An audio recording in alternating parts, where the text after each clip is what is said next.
Yes, live back in action, attacking your speakers from the field to the bleachers. This is the Power 32 podcast. Ready for action. The hour of power is upon us. I am Jason Fearman, the sports prophet, along with my partner in crime, Mr. Prime Time 313, David Dale. What's going on? Hey, how you doing, man? How's the weather down there? Weather's cool, man. Yo, it's nice. You know, the humidity's gone, so it's chill. It's nice taking the dog for a walk in the morning and everything, breathing in the fresh air, the fresh cut grass. So I'm rubbing it in right now because I know that you got hell over there, and I keep telling you, move the hell out, get out of that winter, man. I'm on down here. Rejoin the living.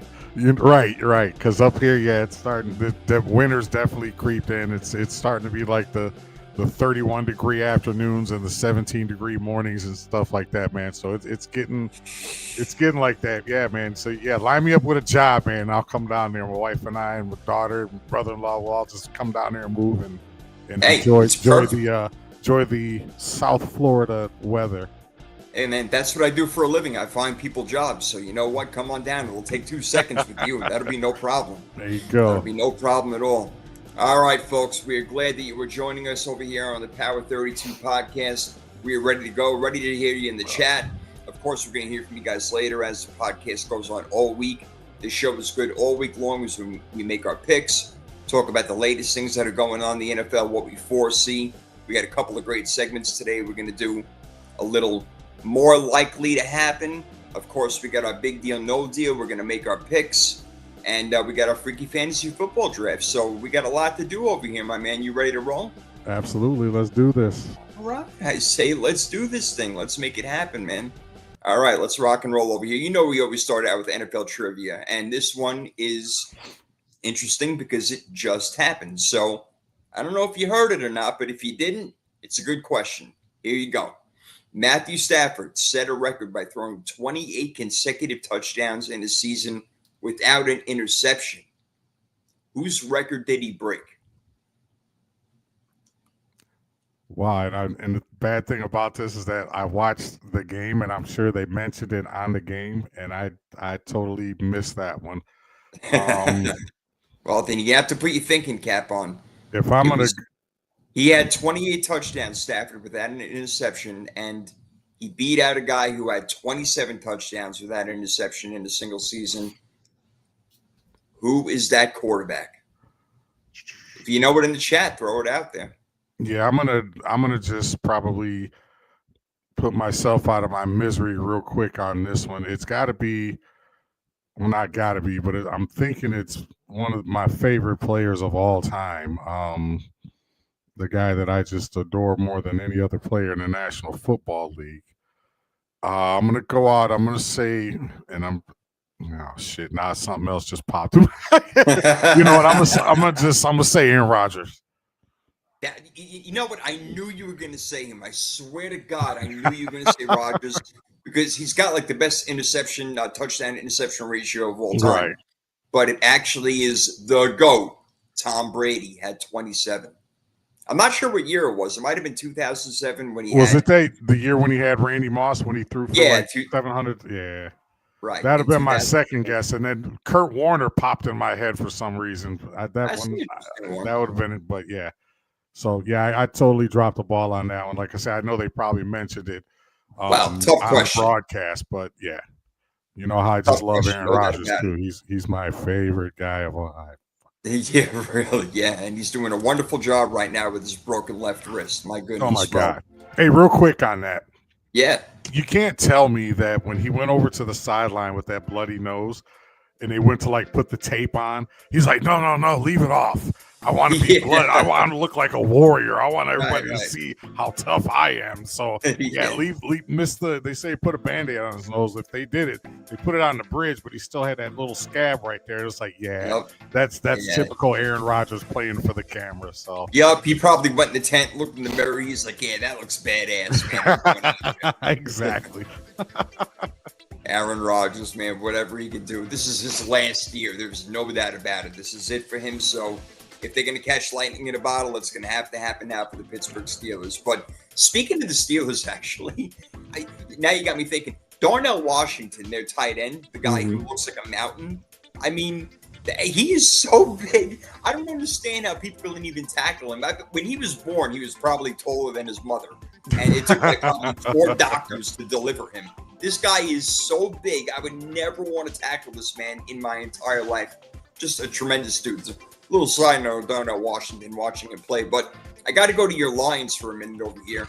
Do you think that they're missing Ben Johnson and Aaron Glenn with their 6-6 record right now?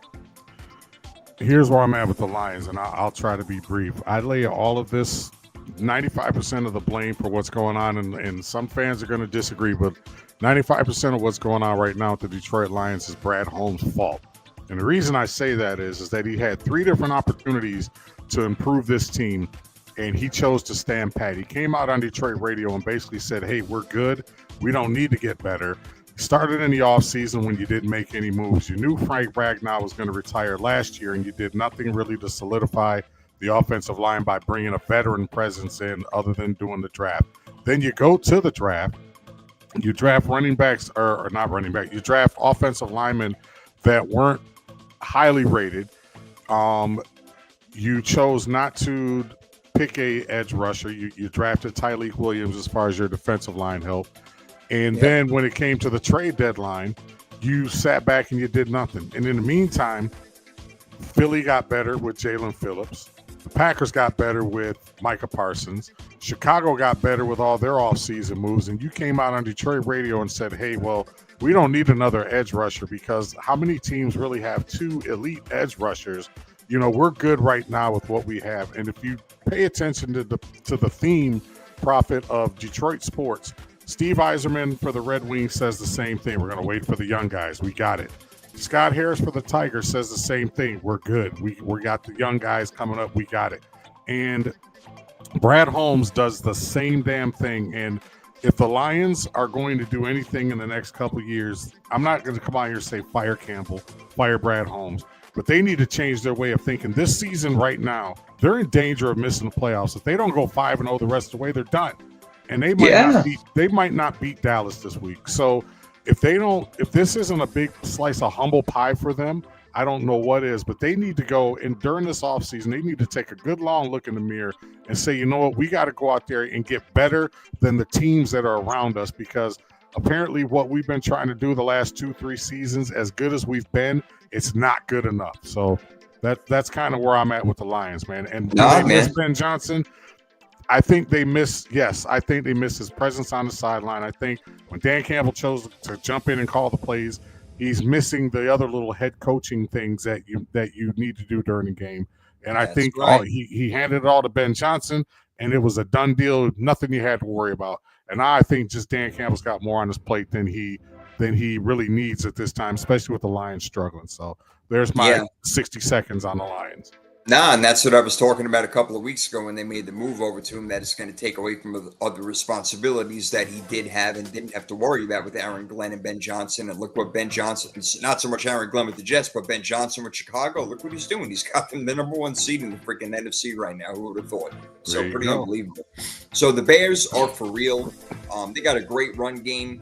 They take the ball away. Their defense is really good. So look, I didn't see this coming, man, but Ben Johnson probably Coach of the Year candidate right now. And, yeah, you got to watch out for the Bears. They got a big game this weekend against Green Bay. So that'd be really interesting to see.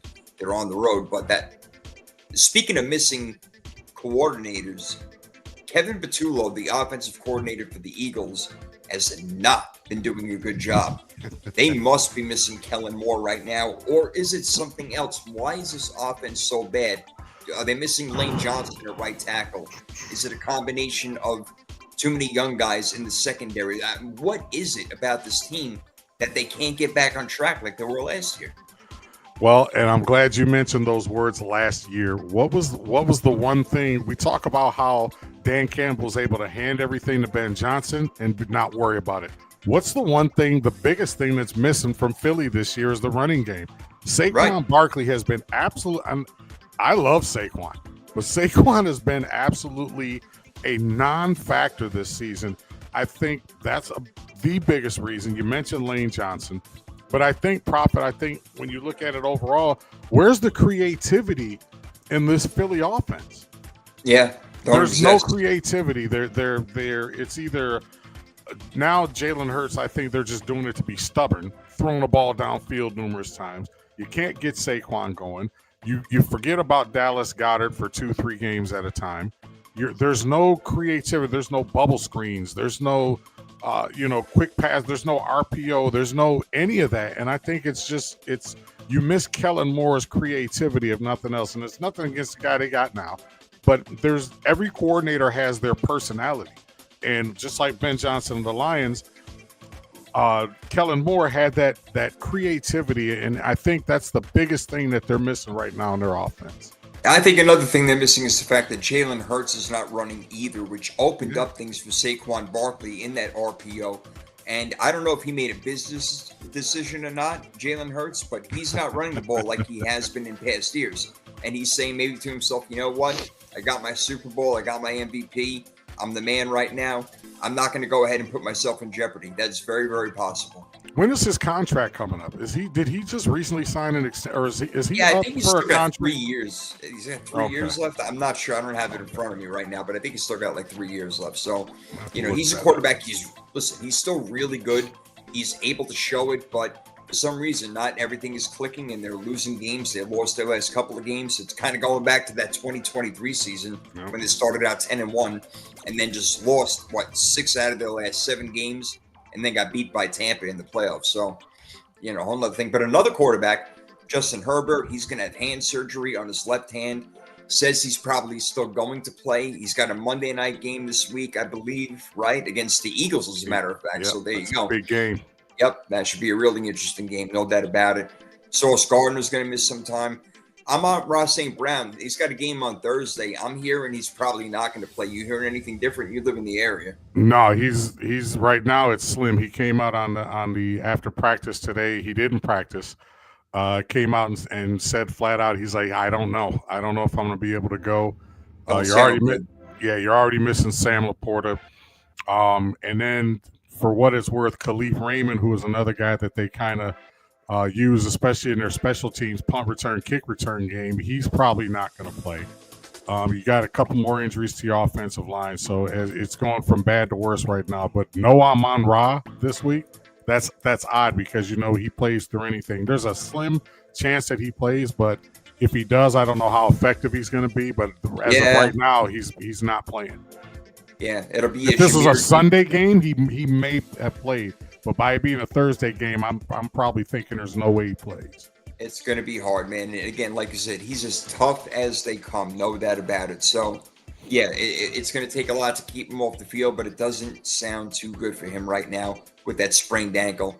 And before we get to more likely to happen, just give the Defensive Player of the Year award to Myles Garrett already. 19 sacks. Still got 6 games to go. I mean, unbelievable. He's going to end up with 27 or something like that. We shatter the record. We talked about him last week, and it's amazing how again we say guys, $40 million for a defensive end. You imagine if he was on a Philly or a Detroit or a team like that had offensive talent around him to be able to support what he's doing on defense, he'd have a legit shot at MVP if that was absolutely. Yeah. That's kind of where I was going with that. So yeah, shout out to Myles Garrett, man. I'd like to get him on the show, get inside of his head and see that would be a lot of fun. I want to know what he eats. I want to know what that guy eats. Right? Yeah. Outside of quarterbacks, he probably eats like Bigfoot for breakfast. I mean, he's just a monster, man. He's awesome. Shout out to Myles Garrett. Shout out to Myles Garrett is right, no doubt. All right, we got a little more likely to happen. A segment that we usually have a little fun with, like what's going to happen first: the Cincinnati Bengals win a Super Bowl or aliens land on the White House lawn. But we're not going to do that today. We're just going to go straight up. We got a few to go through before we get to big deal or no deal, which I love because Prime's always got great questions, and I never know what they're going to be, just like he doesn't know what I'm going to ask him right now. So here we go. Let's do a few of these. Panthers or Bucks more likely to win the NFC South? Ooh, well, it's two teams right now going in opposite directions. Tampa Bay struggling right now. They're starting to get people back slowly but surely. I think they miss Bucky Irving more than people actually realize. As of right now, though, I still have to stick with my guns and say that it's more likely that the Tampa Bay Buccaneers win the NFC South over the Carolina Panthers, simply because Bryce Young is still prone to mistakes. We know what you're going to get from Baker. Yeah. We're still kind of out on the fence, as far as what we're going to get from Bryce from week to week. Commend what they're doing, but I still think that division belongs to the Bucs. Yeah, I think they're a better team overall. I'd probably agree with you on that one. Although the Panthers have shown to be a gritty team, and what a win they had over the Los Angeles Rams, and nobody saw that one coming, even though it was in Carolina. It was a hell of a game, man. I mean, on fourth down, Bryce Young came through to Ted McMillan, who is going to be coming up in a couple of questions, as a matter of fact. That got him in on more likely to happen. But let's go to our next one. More likely to happen, Bears or Seahawks get the number 1 seed in the NFC? Ooh, that's a good one. I would say just between the two, I would say the Bears, simply because I think the Seahawks, the Seahawks have probably a more difficult path when you still, I think they still have a game left with them and the Rams and them and the Niners, if I'm not mistaken. Yeah, they do. The Bears pretty much control their own destiny. If they win out or win 4 of their next 5, then I think they pretty much lock that up, unless, we'll see what goes on with the Rams. But just between those two teams, I would say, simply because Green Bay is kind of inconsistent. They'll show games like they did on Thanksgiving against the Lions, and then they'll show, games like they played against Cleveland earlier in the season. And then the Lions, we don't know what the hell's going on with them. We've talked about them a couple times already. So my faith in the Lions is wavering. I never had faith in the Packers being like a number 1 seed, but just between those two teams right now, I'd probably say the Bears got a better shot than the Seahawks. That game with the Bears and Green Bay this weekend is for first place in the NFC North, so that'll be a really interesting game, no doubt about it. All right, let's go through a few more. Who's more likely to happen here? The Steelers or the Bengals make the playoffs? So now the Bengals have a much worse record at 4-8. Steelers are 6-6 right now. But with the way that the Bengals had beat Baltimore and the way that the Steelers are not playing good football, what's more likely to happen? Which team to make the playoffs? Well, first of all, to kind of allude to what you were mentioning about the Ravens and the Bengals, this is another one of those weird weekends where, like I say, the Rams lost, the Colts lost, Denver struggled to beat the Commanders, the Ravens lost. It's kind of one of those weekends. It was like that a few weeks ago, and we say it all the time that the NFL is going to have weekends like that to where you absolutely don't know what the hell is going to happen. You say all the time, matchups are the key, and these are all professionals, so you never know. But as far as the Bengals, I still think that the Steelers would have a better shot, simply because there's like a 2-game lead right now over the Bengals. I know T. Higgins is out with a concussion, so that's going to hurt them, offensively. I just think that they dug themselves too much of a hole to kind of climb out of it now. Even if they won their last 5 games, that would put them at 9-8, and I don't think 9 wins is going to be enough to get them into the playoffs. I still think the Steelers have to win 4 out of their next 5 to get in, simply because of the way that the AFC South is starting to pan out and the AFC West. Yeah, no doubt. And Baltimore's got work to do themselves. Let's not kid ourselves over here. That was an embarrassing loss that they had. Absolutely. All right, more likely to happen, J.J. McCarthy is the Vikings starter or backup in 2026? Well, I think we kind of alluded to this. I think we touched on it. Yeah, we touched on it. I think I said no originally, and I'm going to stick to that. If they do stick with J.J. McCarthy, Prophet, I think it's going to be one of those, okay, we'll go into the season with you as the starter, and then you'll be on a very short leash. I just don't think it's not his ability, and we talked about, I keep defending him week after week, saying he's only played a handful of games. But at what point do you start losing the veterans? You saw some frustration last week with some of the bad throws that he was making, and some of the frustration as far as the reactions of the receivers. Justin Jefferson, big time. He just misses some throws, and it's like, wow. Is he? Right now, statistically and rating and all that, I think he's like the worst quarterback in the NFL. I think even like Marcus Mariota is rated higher than him right now. So Hmm. I think he'll go in as the starter. They'll look to either draft or free agency for another quarterback. But I think if he does go in next year as a starter, he'll be on a very short leash. Yeah, again, too bad. They have a really good team around them. It's just at the quarterback position not working out. All right, couple more of these. Mike Tomlin or John Harbaugh more likely to get fired? Ha ha! Now you're getting juicy. Well, you would kind of, if going into the season, you and I both touched on this, is that if this is one of those seasons where those two guys would end up being on the hot seat. I think what Harbaugh has in his favor is that you had a couple weeks with your boy with Lamar Jackson being injured. They're kind of going through what Philly's going through a little bit too offensively, but that's another topic for later. I think Pittsburgh went in with expectations of being maybe a 12-win football team, and we've seen that that's absolutely not happening. Aaron Rodgers, they're starting to rumble a little bit about, hey, this isn't what I expected when I came here, blah, blah, blah. So more likely of the two, I would say not necessarily firing with Mike Tomlin, but a mutual parting of the ways, as they like to say in the NFL.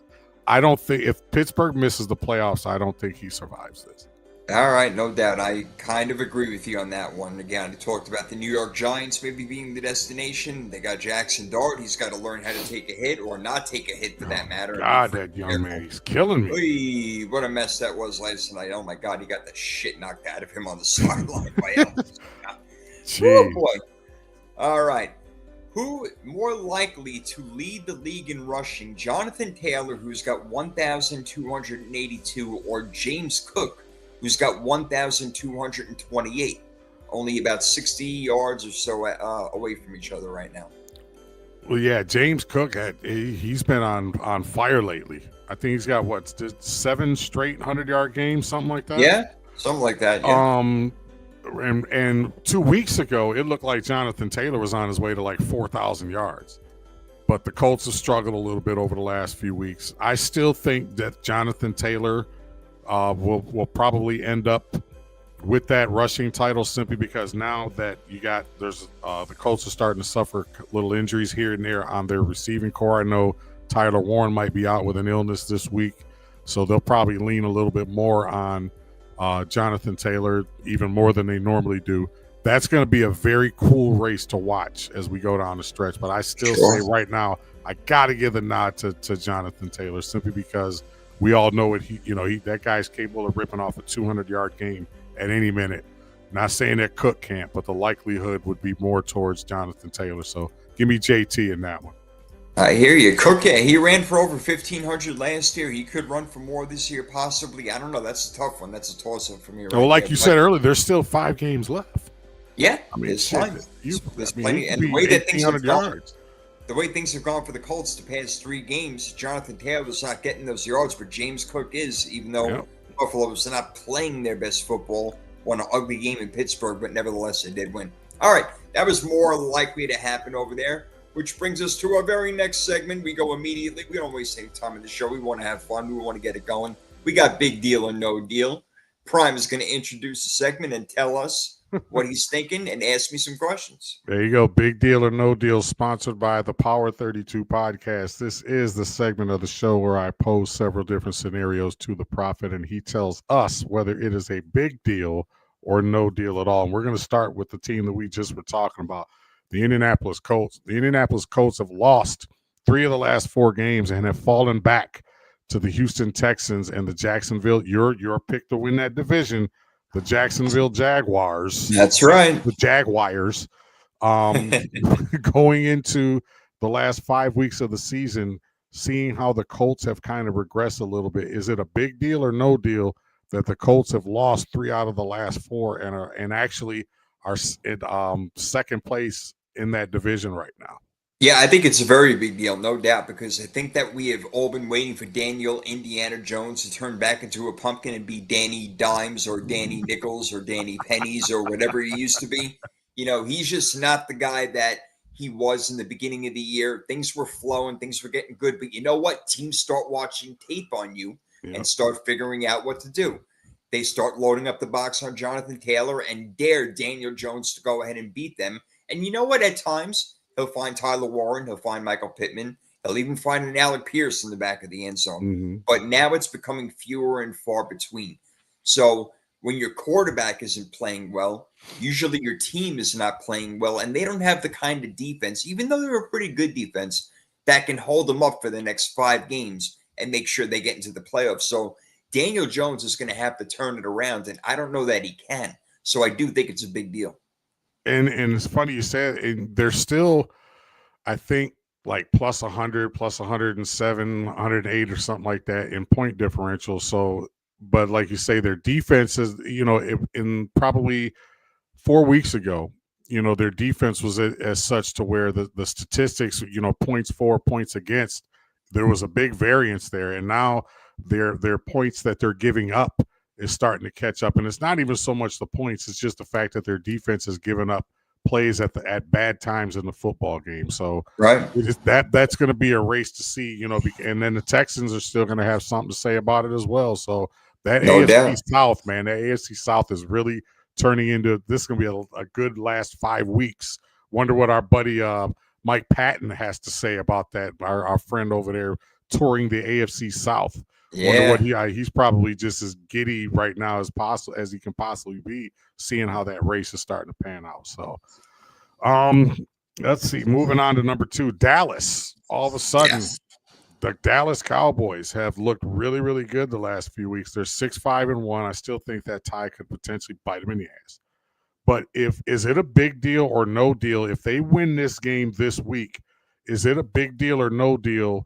I guess overstate or understate that they still have a possibility to win that division and get into the playoffs. Yeah, definitely, man. It's a big deal because they'll be 7-5-1, and they'll start to creep into there with the other teams. Again, the 49ers, Seahawks, and Rams, they all got 9 wins, so it's going to be really hard to catch up to them. But maybe they can catch an NFC North team, but they are probably going to have to win out. So winning this weekend is absolutely crucial, or on Thursday, I should say, absolutely crucial. And they are good enough now to make a run. They're stopping the opposing team's run game. They're getting to the quarterback. They're playing better defense, and obviously the offense. The run game is there with Javonte Williams, and with Pickens and CeeDee Lamb, Ferguson, so on and so forth. And Dak is playing like the MVP that you and I thought that he was going to be. All right. So he's actually in the running now. People are starting to talk about it. If Dallas turns this thing around and is able to win out. But it's going to be tough. But you know what? We said it was going to be hard a couple of weeks ago when they had to beat both Super Bowl representatives from last year in the Eagles and the Chiefs, and they beat them both. And now they got Detroit. We said it was going to be their toughest run. If they could pull out these 3 wins, who's to say that anybody can stop them and go ahead and run through the table? And it's funny, the reason why I keep smiling is because you and I put chips on that when it was like plus 4,500. Oh, yeah. If it does come down, if they win that division after the way that they started, and he comes back into where they actually win the division and make the playoffs, and he gets serious MVP talk, we're going to fly down. I'm going to come fly down to Florida with the winnings. And, we're going to go ahead. We're going to go get us a steak dinner. He's up there leading in yards, touchdowns, everything, low interception rate. Yep. He's having a great year. Yes, sir. So, all right, now this one is the opposite. So let's go to our favorite team that plays in the land of barbecue and arrowheads. Kansas City right now, 6-6. And I'm going to just ask flat out, is that a big deal or no deal? And because they could potentially miss the playoffs, is that a big deal or no deal? Or do we give them a pass based on past success? Wow, did we give them a pass? I don't know if we give them a pass because they've been in the Super Bowl every freaking year, 5 out of the last 6 years. So I don't think you get a pass for being 6-6 right now, playing this kind of football. You're third in your own division. Chargers 8-4, Broncos 10-2. Obviously, we talked about the AFC South teams fighting it out over there. You're going to have a representative out of the AFC North. Then you got the Patriots and the Bills. The Chiefs are in trouble, man. I mean, they got the Texans this weekend, who have one of the best defenses, if not the best defense in the entire league. If they fall to 6-7, you could forget about it. It's Oh, wow. absolutely freaking over. No doubt. If they lose this weekend, you know what? Honestly, if they lose one more game, it's Yeah. over. I don't believe that 10-7 is going to get you in the playoffs in this conference over here. I don't think it's going to happen. So it's an absolute huge deal. The Chiefs are in major trouble, and people have loved been saying over the past couple of years, this ain't going to be the Chiefs here. They're going to fall out. They're going to fall out. Well, no, they keep getting to the Super Bowl, but finally, now everybody said, no, the Chiefs are great. They're going to probably get back to the Super Bowl. This, that, and the other thing at the beginning of the year. Now look at them, 6-6. They are not the team they used to be. Travis Kelce is not the guy he used to be. They don't have consistency at the run game. Chris Jones is not playing the way he used to be. I mean, forget he's on the roster sometimes. We talked about that last week. Absolutely. On a side note, real quick, just 30 seconds or so. Why? What outside of what you mentioned with Travis Kelce in the running game? Is it just? I know Andy Reid all of a sudden hasn't forgotten to coach. Patrick Mahomes hasn't all of a sudden forgotten to play quarterback. But was it so relied on those two guys, and it's kind of like Brady would be just throw whoever in there? Is it the whoever you throw in there not performing to the way that we thought? Did they really miss Rashee Rice that much early in the season? They did, but it's also the other guys where, I like, Hollywood Brown and Xavier Worthy, but they're kind of in ways gadget players, really fast guys, not guys who necessarily run the route tree. And Patrick Mahomes is great at making, off-cue plays and everything like that, but you want to run your offense smoothly. When you make your first 15 plays, you want to go out there and get a whole bunch of first downs and hopefully get down, score a touchdown or a field goal, but it's not happening because these guys aren't professional route runners. They're speedsters. Right. And when defenses know that, they will sit back and wait for them to run those go routes. And if they get a hitch play for 5 yards, so be it. It's not that much. So they're becoming more predictable, and they haven't changed their offense around where you would see them have three guys in the backfield at one point, all do a 360, all right, hike the ball, and then score a touchdown. And nothing like that is happening now. They become very vanilla. Right. I agree 100%. And that's kind of like a theme with, kind of what we were talking about earlier with like the Lions' predictable offense, Philly's predictable offense. Buffalo, I think, is kind of suffering from that same thing as well. So it's kind of, I mean, I don't know if that's a coordinator thing or if that's just, like you say, teams just catching up with other teams. But that seems to be like not a pandemic, but an epidemic right now in the NFL when we look at a lot of these offenses that are just so predictable and so vanilla, even with these superstar quarterbacks and the talent that they have on their team. So it's going to be very interesting for Chief fans the rest of the season. So they're going to have plenty of time to eat that barbecue because if they don't make the playoffs, it's going to be a long, cold winter in Kansas City. Let's see. And let's just talk about real quick injuries overall. And I know we kind of touched on it a little bit last week, but what do you think? Is it a big deal or no deal that the NFL seems to, around this time of the year, seem to have so many injuries in it? It's not just to like Johnny on the spot, fourth string running back. You're talking injuries to like superstar players and major players on these teams. Is it a big deal or no deal? And if it is, what if anything, can we do to kind of minimize some of these injuries? Do you start going into load management like they do in the NBA and not play these guys at certain points of the season? No, that don't work because it can happen on any play. And I'm going to go ahead and echo your Giants quarterback, Jackson Dart. This is the NFL, he said last night. You're going to get hit. It's not soccer. You're going to get hit. That's the way it is now. Maybe a quarterback shouldn't be saying that, but it is the NFL. And these guys are 250 pounds, and they run 4.3, 4.4 40s, and they're colliding into each other. Helmets bang into each other. Knees and ankles get rolled over. Things just happen. It's a violent sport. And that's why I keep saying, please have more than 53 guys on the roster. Yeah. At least get it to 60. There's no doubt about it. They're going to have to do that, and I believe that they will at some point because the injuries are absurd. And you're right. When they happen to superstar players, it's a killer. Like Cincinnati's season got ruined early in the year because Joe Burrow went out. Now he's an injured orphan player and stuff like that. But when guys like that go out, it kills the entire year for an entire fan base. It's not good for the NFL. But then again, on the other hand, unless they play flag football, there's nothing they can do about it. And the reason I asked that is because it's been like a hot topic over the last few weeks. And I just kind of find it funny when people say, well, what can we do? There's really nothing you can do. Nothing. And I kind of asked that question tongue in cheek, just because it's kind of like a humorous thing when people, there's nothing. It's the NFL, like you said. It's like pro wrestling. The guy's going to get hurt. Things, there's been a lot of injuries in the WWE over the last couple months as well too. So it's just when you play a physical sport, it's the price you pay. This isn't baseball where you're standing around and scratching your balls for 2.5 hours a game. Right. At most, you'll run down a fly ball and then you'll strike out 3 times and hit a couple of doubles, and that's like the extent of your exercise. So, but yeah, I just wanted to kind of get your thoughts on that. And then the last one we touched on a little bit earlier. The Pittsburgh faithful are starting to turn on Mike Tomlin. We never thought we'd see this, but they fire Tomlin chants. Yeah. This past weekend in Pittsburgh. Did you in your wildest dreams ever think you hear that? And is this a big deal or no deal? And does this lead us to what we talked about with Mike Tomlin potentially not being the head coach of the Pittsburgh Steelers going into next season? I kind of think so. Other jobs are going to open up, as we talked about. 18 years. Yeah. Sometimes, look, he's still a young man, relatively speaking. He's going to want to coach football for a long time. Sometimes you just need a change of scenery. And I believe that's what he needs. I believe that's what he's going to get. Like you said earlier, I don't think he'll be fired. He will resign, or they will part ways mutually, however you want to call it. But yeah, Pittsburgh's not making the playoffs this year. You know what? I shouldn't even say that. Baltimore's not playing good. Cincinnati's 4-8. Cleveland, forget about it.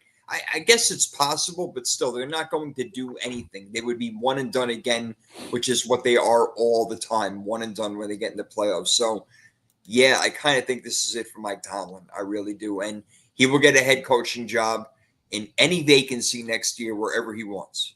So, okay, so would you think, if you're Mike Tomlin right now, and Mike Tomlin even agreed with the sentiment of the Pittsburgh fans, say, what, they're right. We're not playing our best football right now. We're below expectations. So it on the surface, and we know he's as tough as they come.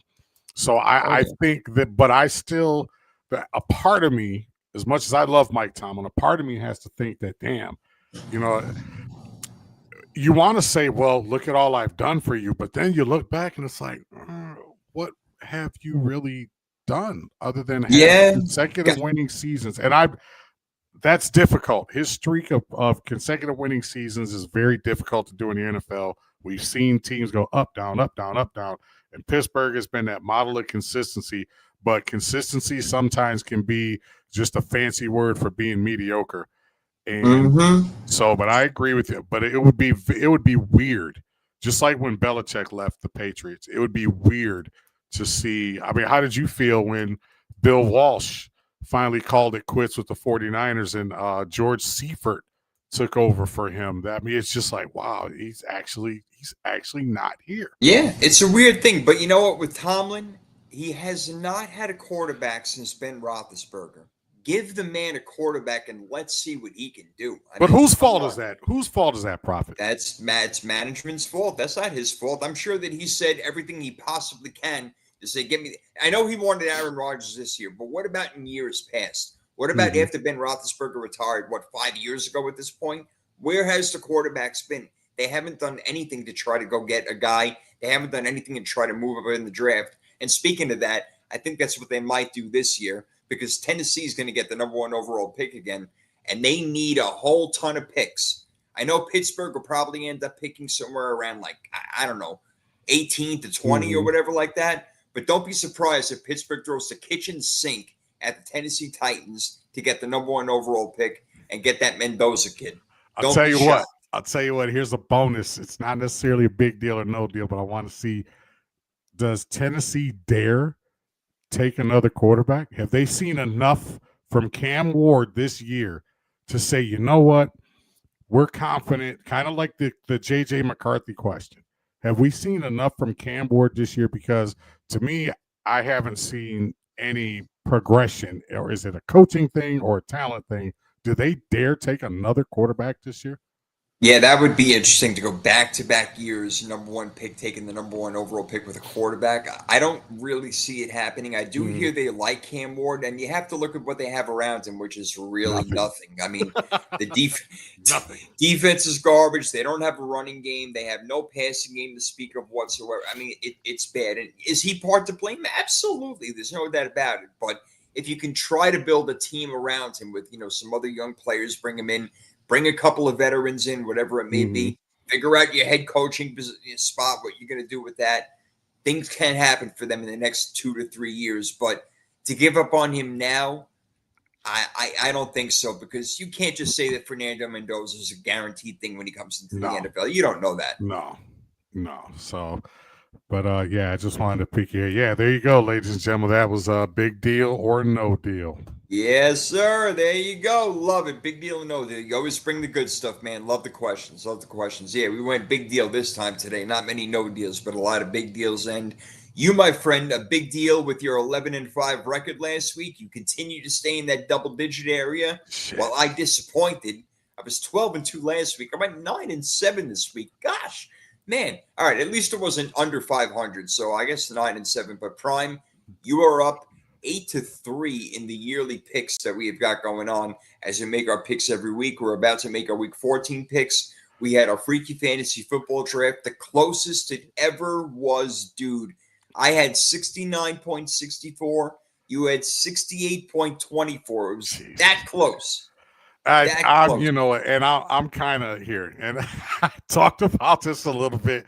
I'm like, okay, I'm a competitor, but at the same time, it's like, you know what, and it's like I say, this fantasy thing is my first time in like 7 or 8 years doing this, and I've had a lot of fun doing it. But at the same time, it's like, you know what, I keep looking at the scores now, and my team start off like wildfire. And I've tried to keep, those same guys. Haven't made a lot of moves this year in our actual fantasy league. Then we do the freaky fantasy draft here, and I'm like, all right, maybe I could save some kind of face. But it's just like when you lose by the slimmest of margins like that, it's like, So close. And then, So then as far as the picks go, if the Rams and the Ravens and the Lions had won, I'd have been like 15-1 or something like that. Yeah, I know. So like Prophet always says, if you want fantasy, the fantasy guys and all that, you go to him. If you want the picks of, win, lose, or draw, you kind of swing my way. But that's one of the things, we complement each other very well with that. But Indeed. yeah, I'm disappointed in my fantasy play the last probably 6 weeks or so, man. It's like, but it is what it is. That's why it's called fantasy. It's not real or anything, but I sure would have liked that slice of that cheese at the end of the season. You still got a couple of weeks left to try to make it in there. We're you say that. Just don't patronize me.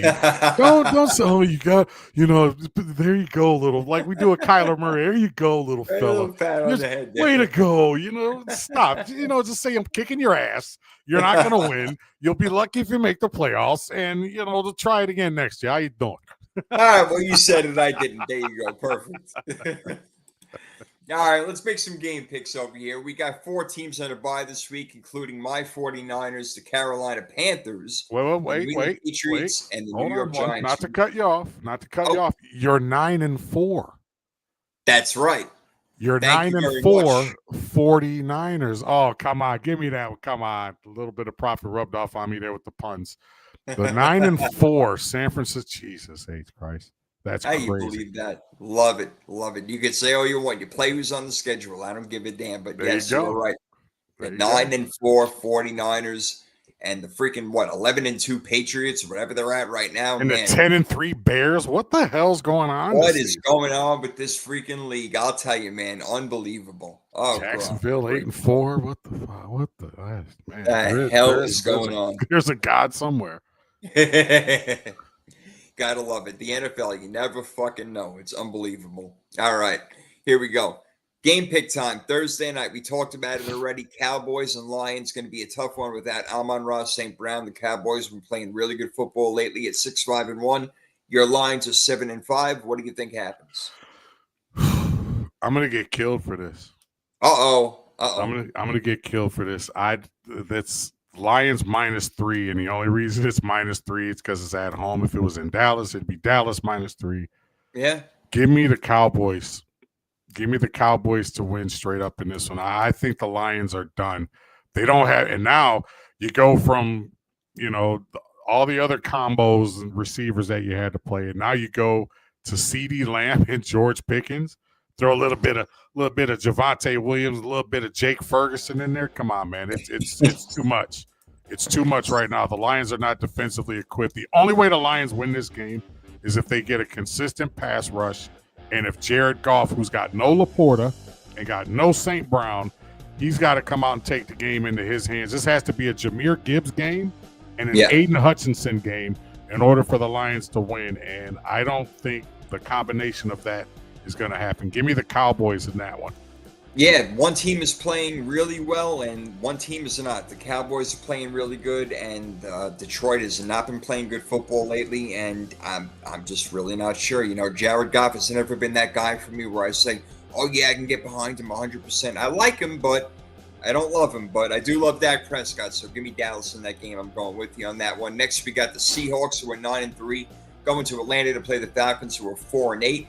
I will lock in Seattle immediately in this game. They are an absolute juggernaut. I think Drake May is coming. Drake May, listen to me. Drake London is coming back for this game, so that should help Kirk Cousins, who is done himself. I mean, he should be retired after this season. But no, I like Seattle. They're playing really good football. They did great for me on defense in my fantasy league. My other one, they got me 32 points in the shutout, the touchdown, the interceptions, everything. Seattle, they are a tough team, my friend. You with me? Yeah, absolutely, 100%. There's no way. I mean, but then again, we kind of gave this same. There's no way they're gonna, to the Rams and Panthers. That's right. So this is kind of a repeat of the Rams and Panthers. However, I think the Rams were kind of due for a game like that. I think Seattle right now still thinks that they have a possibility to get the number 1 seed. We kind of touched on that earlier. Still have a chance to get the number 1 seed or at least the number 2 seed and potentially get a home game or two up there in the Great Northwest. So yeah, give me Seattle on that one. 7.5 point favorite, by the way. And let it be known, Seattle is the best road team in the NFL. So them going to Atlanta cross country, not a problem for them. Don't worry about it. All right, we mentioned the Steelers and Ravens. They're both 6-6. Somebody's got to win this division. Whoever wins this game might go ahead and take the lead on that one and win the division overall when we get to week 18 or however many fucking weeks we play in the NFL right now. Steelers, Ravens, what do you think in this great rivalry that once was? Yeah, that's a 5.5 point right now for the Ravens. Give me the Ravens. I'm not sure if I would take the Ravens in the points if I were betting that one against the spread. It's a 43.5 points over under, so they're not expecting a lot of points in that game. But yeah, give me the Ravens. I think this is probably for the division, and right now both teams 6-6. But yeah, I know Lamar Jackson, I think, had a toe injury or something like that, or a little tweaked toe or something like that. So, but he'll be playing, and I don't think it matters. And I'm going to just say, I don't even think the Ravens have to play their A game to beat the Steelers with how miserable the Steelers are on offense. Yeah, we got to remember, Baltimore has not been playing that well either. But, I mean, between the two teams, if I had to pick one, and especially the fact that the Ravens are at home in this game, I will go with Baltimore, and I'll agree with you on that one. Next up, we have the worst game on the schedule of Week 14, the Titans, who are 1-11. The Browns are 3-9. Give me defense all day long in this game. Myles Garrett might break the sack record in this game alone right here. I will take the 3-9 Cleveland Browns, and Shedeur Sanders gets another victory in the NFL. There you go. And let's have a little fun. How many sacks does Myles Garrett? Let's do an over/under. I'm going to say let's 3. Do a prop bet. Let's go. Oh, really? I was going to set the over/under at 2.5. Oh, so I'm going over then, man. You're going over on it. So let's do that. A little side note there. Myles Garrett sacks over/under 2.5. I'm going to go under, but it'll probably end up being. He'll probably get a couple sacks at least, and as he inches closer to that all-time single-season sack record. He is so good. It's abnormal, man. He said, I like the abnormal. I like that word. It's so sick. All right, so you're going Cleveland too? Yeah, give me Cleveland 3.5. Yeah, I'd probably even take the points in that one. But yeah, It's only I'll 3.5 take Cleveland. points. Yep. Over under 33.5. I know, that's crazy. It's like a 18-14, 18-15. You know, it's going to be an ugly game. It's going to look like a baseball score. That's what it will look like, no doubt. All right, we talked about the AFC South and the Colts and the Jaguars, who are both 8-4 right now, sitting there, not exactly tied. Jaguars got the percentage, and the Colts, dude, I don't know if you know this or not, they can't win in Jacksonville. There is something weird in the air. I don't know what the hell happens when the Colts go to Jacksonville, but they play their worst football. It doesn't matter who's a quarterback, who's a running back, who's coaching.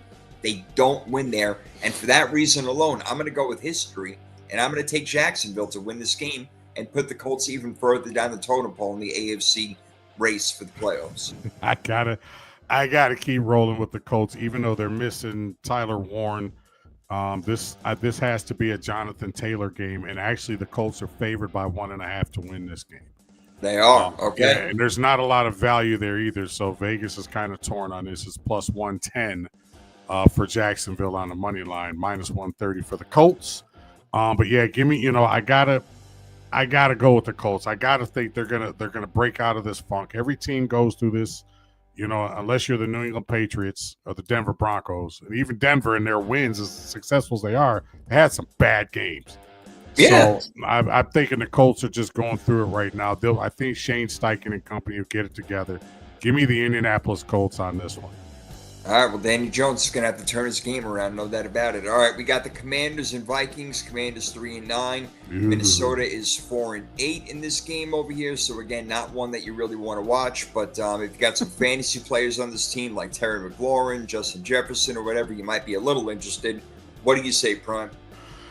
Well, I'm going to have to go with the Vikings on this one. Do you imagine if somebody like from a big network was listening to us and how we say, hey, man, you don't want to watch this game. This game is must not see TV. It's like, what the hell, what the hell, guys?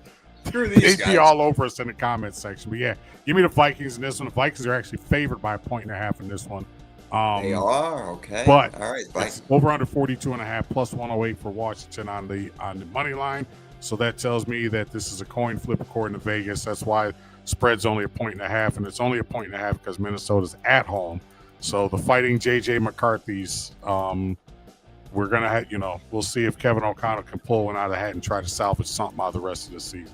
Yeah, it looks like McCarthy will be back for this game. Jaden Daniels was trying to get back for this game, but not going to happen. So we're going to see old gray-haired Marcus Mariota again, but he did a good job against that Denver Bronco defense, man. They were a 2-point conversion away from actually beating them. Yeah. I'm going to take Washington on the road. I like their offense a little more. I know that Brian Flores can put together a really good defense, but in the end, it's an offensive league. I think the points get scored, and Minnesota's just having trouble scoring right now. So I'm going to go with Washington on the road. We go to an AFC East matchup. The Dolphins 5-7 been playing better football, but almost blew it against the New Orleans Saints last weekend. The Jets, they're actually playing better football. They're 3-9. So it's like, how do you say that? But I mean, anyway, we got this rivalry over here between these two teams. They're both trying to ascend toward the end of the season and not get that number one pick. Apparently, they're not interested in that. They're both good with their quarterbacks, which is really hysterical to me. But we'll see what happens with that. But, bro, to save my time and story short, when rivals get together, weird things happen. Give me the New York Jets at home. Yeah, I'm taking the Jets only because it's a home game for them. Again, they're +3. They're actually an underdog in this game, which is kind of not surprising. I think overall Miami's got more talent. Yeah, they do. But I think this just boils down to the Jets being at home. So yeah, I'll take the New York Jets in that game as well. Yeah, this would be a nice Breece Hall type of game. So if you got him on your fantasy team like I do, then you should be really happy about that one. All right. We have the NFC South matchup with the Saints, who are 2-10. Oh, goodness God. Yeah, they want that number one overall pick. They got to figure it out. A quarterback as Tyler is not shocking anybody. They played the Bucs 7-5. Yeah, I had to throw that in there. So the Tampa Bay Bucs, they haven't been looking great lately, but they're going to play the Saints. So if they're going to get right, this is the game to do it at home. Give me Tampa Bay, and I'm going to lock it up. Let me ask you a question real quick. Does Baker look tired? This is he's something tired he's of not carrying this team. he's not Tired. he doesn't have that same, we saw him earlier in the season. He doesn't have that same, to me, and I'm no body language expert, but he doesn't have that same pep in his step. He doesn't have that same energy. And almost, he just, like, play after play, he just looks like, man, I'm freaking just tired.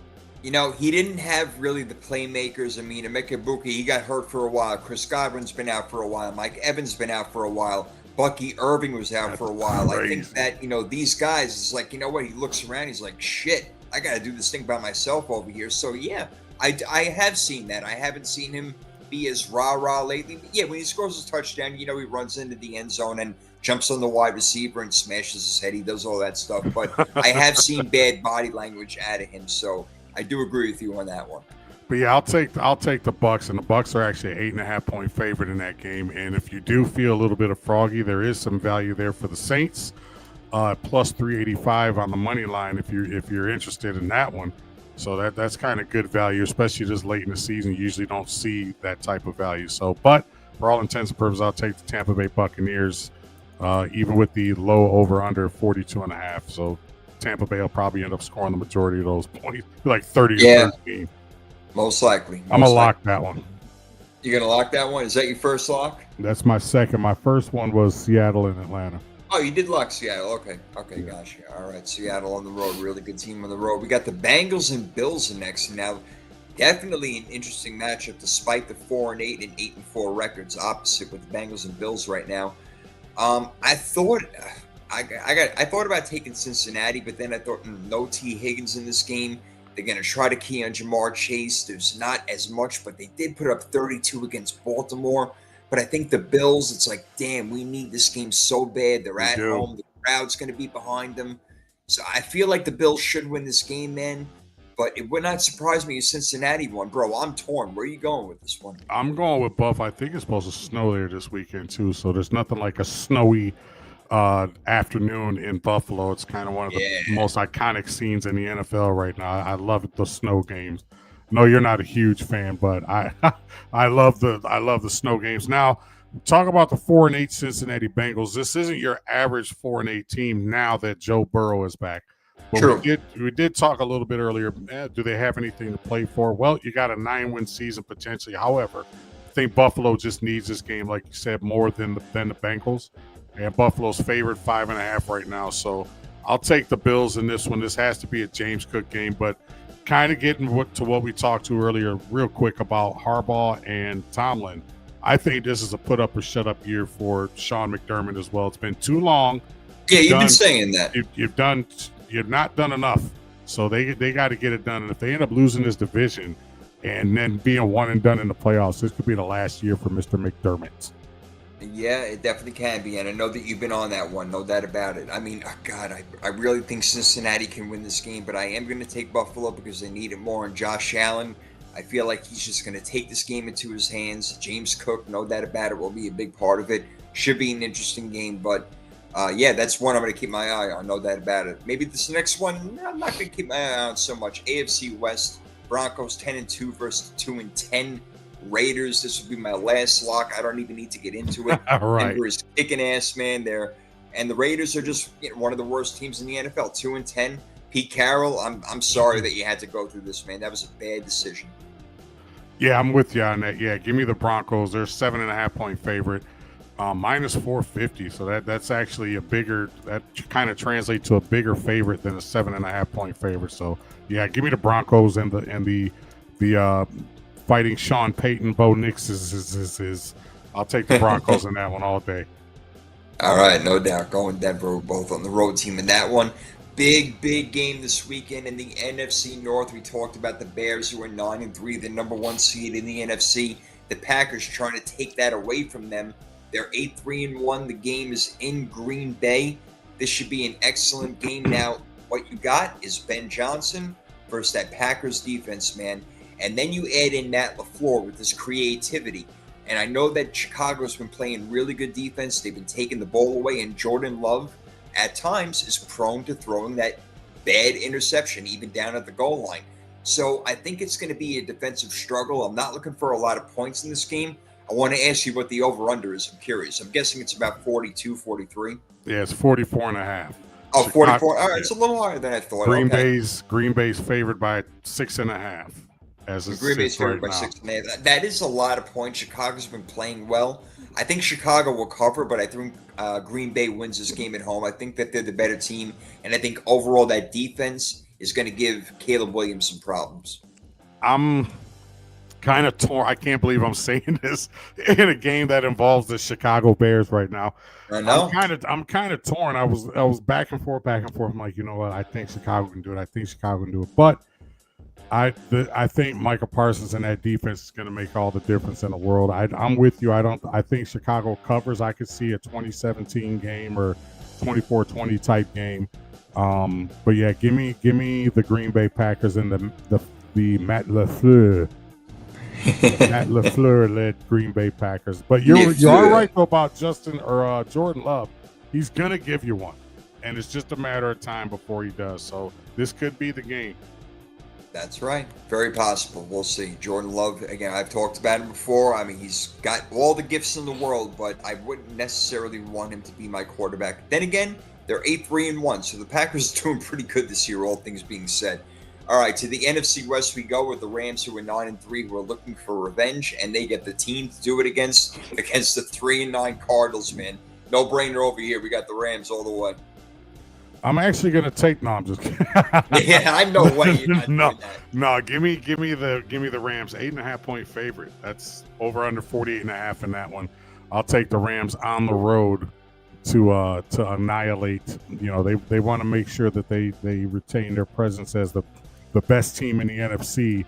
Not named Chicago. I can't believe I'm saying that, but I still think the Rams are the best team in the NFC. I think Chicago's just having a magical ride right now. And Chicago's go 0-5 their last 5 games. That's what they're kind of bipolar, but they've proven that they've been able to sustain this so far. But I still think the Rams are the best team in the NFC.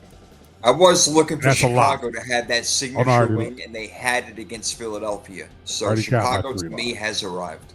Yeah, and I already got my 3 locks, so I can't lock that one. But yeah, I know that might have been my last one. I know I'm liking a lot of road teams this week. That kind of scares me. I don't know. Yeah. Here's another road team I like. I like the Texans over the Chiefs. I mean, the Texans are now able to move the ball on offense, and they have one of the best defenses in the league, and the Chiefs are not playing good football. I know the game is in Kansas City, Sunday night, under the spotlight. I don't see Patrick Mahomes getting it done against his defense, man. I'm seeing maybe another 2017 type of game, but Houston overall, they're going to get a couple of turnovers. They're going to get sacks. They're going to get maybe a fumble, strip sack on Patrick Mahomes. Dude, I think Houston's got this one, man. They are playing really, really good football right now. Well, let me ask you something, because you've talked to a lot of athletes and stuff over the years. Do you think there's a point in the season, and you'll never say it publicly, but do you think there's a point in the season where you kind of look and say, yeah, we're kind of not going to go where we wanted to go, and you kind of just mentally kind of shut it down? So, like all the guys you've talked to over the years, has that ever kind of creeped out? I know they're, oh, no, we're going to compete till the bitter end, you know, whether we're 1-15 or blah, blah, blah. But has anybody ever confided and says, look, Jay, yeah, you know, we knew after like week 12, you know, we're 4-8 and we're not going to make the playoffs, and some guys just kind of mentally shut it down? I think that's what the Chiefs could potentially be going through right now. And I'm taking the Texans in that game too, by the way. But I just was curious to see if you've ever heard any players that you've talked to over the years just kind of rumble that or tell you that in confidence. Well, I'll tell you what their number one answer has been, and their answer has been, I'm playing to keep my job. It's not even necessarily about the team. I need to go out there and look good so I can be on the starting roster next year or even another team's roster. So every time they went out there, yeah, they were playing their ass off. Did they have their doubts? Absolutely. There's no doubt about it, and I'm certainly not going to name names, but they had their doubts, but it didn't mean that they didn't play any less hard. But frustration absolutely kicked in, and that's only human nature. Yeah, I get that. What the hell is my wife cooking upstairs? Something good, huh? I'm sitting here trying to not be distracted, and I'm like, it smells like some type of cake or something. But anyway, I'm sorry. I just like, what'd you do? You did something good, huh? Good for you being a good husband. I don't know, but I'm sitting here trying to like, what the hell's? You know how Bugs Bunny would kind of float with the smell, and it's kind of goes like, damn, what's she doing up there? But we're gonna have to find out. We're gonna have to find out. We got one more game to pick, and we got Freaky Fantasy Football Draft, so you can get in on that food, whatever it is, right there, man. All right, we got 2 8-4 teams. The Eagles, who have not been playing well, traveling to the Chargers, who have been up and down lately. Justin Herbert's got that issue with his left wrist or his left hand right now. He had surgery on it, so says he's going to play. He's got a little bit of extra time. It's Monday Night Football. But again, the Eagles are not playing good football. No. Can they go into LA and beat them? This one's a game to pick. No. I think they're actually favored. The Eagles are favored by 3 in this one. Shocked about that. I'm not surprised. Yeah, it's only a 40.5-point over-under, which I'm shocked. You know, Wow. I know Philly's got a good defense. The Rams have a good defense. I think they're basing that more so on how Justin Herbert's going to perform. I think the Chargers need this game just to try to keep pace with everybody else in the AFC, because as it sits right now, they're a wild card team, and I think they want to try to improve that standing somewhat. They're probably not going to catch the Broncos, but they don't want to falter down the stretch, and I don't think Harbaugh's going to let them. So I'm gonna take the upset in this one. I'm gonna pick the home dog, and I'm gonna pick the LA Chargers in this one. Yeah, I like that. I mean, Philly, again, they're not playing good football. AJ Brown's had a couple of good games, but it's not been enough because the running game is not there. And again, if Jalen Hurts doesn't start running the football, then I think these guys got a problem. And I don't know if that's going to happen this week. I don't know what kind of meetings they've had in the locker room, what they're running in practice right now. But with that all being said, I'm going to take the Chargers as well. They play really tough defense. That tush push is not working right now. So things are going against them, man. But I like home dogs, and I've taken enough road teams already. So I'm going to go ahead and with you and take the Chargers on that one. So that is our Week 14 picks. Listen to Prime. He knows what he's talking about. Trust me on this one, guys. Trust me. All right. We got one more thing to do before we get out of here, my friend. Yeah. What did I lose by? Like a half point or something? What? I lost like a point and a half? What like the hell? 1.4 or something like that. So it's like a reception from somebody or a couple of receptions? Pretty much. Yeah, that's it. That's all it took. You know what, man? Whatever, man. I love how competitive you are. It makes me so happy. I'm pissed off. Anyway. All right, well, let's do it, man. I got first pick, and I'm going to shock you with this one. I'm going to go with the defense first over here because I love the Browns versus Tennessee. So give me Cleveland, baby. You know what, man? I don't like you now. I'm like, you know what, man? At this point, I don't know. You're going with Cleveland's defense, you said? Yeah. That's my first pick. You get 2 now. I'm going to go. Oh, man. I think I'm going to go running back. I'm going to go David A. Chain. Oh, that's a good one. Yeah. And I'm going to go for. Let's see here. As far as the. Give me 1 second. A quarterback. My defense. Give me the Chargers defense. All right. Against Philly, yeah, they've been inept, man. That's why I'm some hoping. Turnovers. Yeah, I'm hoping that they stay inept and that, keep it going. Right. No doubt. All right. I'm going to make 2 picks right now. I'm going to go with my quarterback and wide receiver. Tampa Bay this week. They need a win. They want to win. I locked them in against the Saints, so give me Baker Mayfield to go with Emeka Egbuka. Those are my next 2 picks. That's a good one. I hope it is. We'll find out soon. I don't know. Maybe I'll do a little fan duel on them and see what happens. So I got Baker, Egbuka in Cleveland so far. I got my running back and tight end left, but not before Prime makes his next 2 picks. He's already got Devon A. Chain and the Chargers defense. I'm gonna go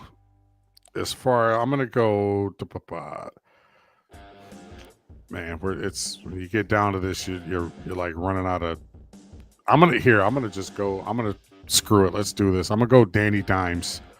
You are? Okay. I'm gonna go Danny Dimes and the Indianapolis Colts quarterback, and then for my wide receiver, who I'm gonna pick next, I'm gonna go.